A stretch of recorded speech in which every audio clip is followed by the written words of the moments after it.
Awali sidang Majelis Sinode AM, GPI gelar layanan kesehatan gratis bagi warga Pulau Ambon.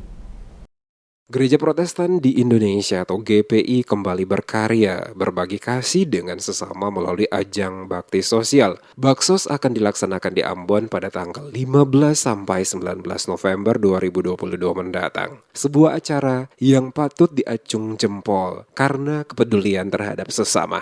Kegiatan Baksos berupa pelayanan kesehatan gratis, pemeriksaan mata, serta pembagian kacamata dan pembersihan pantai akan dilakukan mengawali sidang Majelis Sinode AM atau SMSA GPI yang berlangsung di Kota Ambon 23 November mendatang. Kegiatan ini berkolaborasi dengan Departemen Pelkes GPIB dengan penanggung jawab BPH GPI dan Majelis Sinode GPIB. Ketua Gereja Protestan Indonesia, Pendeta Rudi Rirhena saat diwawancarai pada hari Selasa 15 November. Kegiatan Baksos merupakan wujud tanggung jawab gereja dalam melayani masyarakat. Rirhena berharap sekitar 3.000 orang dapat menghadiri kegiatan ini karena para dokter yang disiapkan panitia siap memberikan layanan kepada warga Ambon. Dikatakan digelarnya kegiatan ini untuk menunjukkan bahwa gereja bukan hanya mengurus dirinya sendiri, tetapi gereja terlibat dalam pelayanan kesehatan pada masyarakat. Nanti tanggal 20 sampai dengan tanggal 23 itu ada sidang SMSA GPI.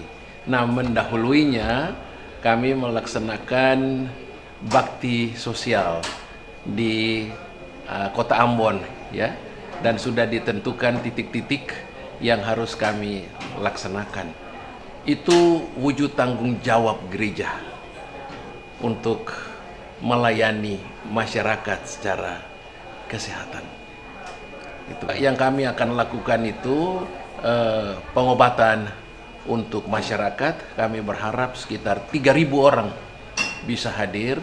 Ada juga kami membawa para dokter yang bisa menangani orang sakit, dan juga ada periksa mata, kacamata juga kami bawa dan bagikan kepada warga masyarakat yang membutuhkannya. Di tempat yang sama, Ketua Sinode GPM Pendeta Elifas Mas Paitela menyatakan, Sinode GPM mendukung penuh seluruh rangkaian gelaran sidang Majelis Sinode AM Gereja Protestan Indonesia yang akan berlangsung di Ambon, yang diagendakan berlangsung pada 20 sampai 23 November mendatang. Dijelaskan mengawali rangkaian sidang tim Baksos telah tiba pada hari Selasa 15 November untuk melakukan pelayanan kesehatan kepada masyarakat di 4 lokasi sekitar Pulau Ambon. Selanjutnya pada tanggal 19 nanti peserta sidang akan tiba di Ambon untuk nantinya mengikuti sidang pada tanggal 20 sampai 23 yang berlokasi di Gereja Maranatha. Mas Paitela berharap seluruh warga GPM mendukung suksesnya penyelenggaraan sidang Majelis Sinode AM dimaksud. Diketahui panitia sidang nantinya menggelar pelayanan kesehatan gratis kepada warga di 4 lokasi, yakni Liliboy, Sulibanda, Kilang, dan Amahusu.